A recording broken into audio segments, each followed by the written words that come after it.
कोल्हापुरातून एक महत्त्वाची बातमी समोर येते। कोल्हापुरातील अनधिकृत मदरसा जमीनदोस्त करण्यात आलेला आहे। जिल्हाधिकारी यांच्या सूचनेनुसार स्वतःहून मदरसा बांधकाम पाडण्यात आलेले आहे।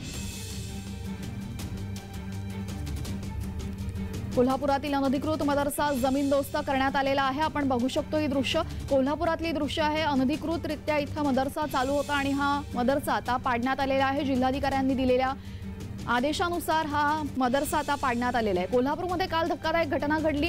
एक शालेय मुलांची सहलीची बस या बाजूने जात असताना तिथे या मुलांनी बसमध्येच असताना जय श्रीरामची घोषणा दिली। मात्र या जय श्रीरामचे नारे ऐकून तिथे काही मुसलमान युवकांनी या बसवर दगडफेक केली। दगडफेकीमध्ये बसच्या काचा फुटल्या होत्या। विद्यार्थ्यांना या काचा लागल्या होत्या। विद्यार्थी अनेक तिथे लहान लहान होते, ते घाबरले होते आणि त्यानंतर आता या अनधिकृत मदरशावर कारवाई करण्यात आलेली आहे।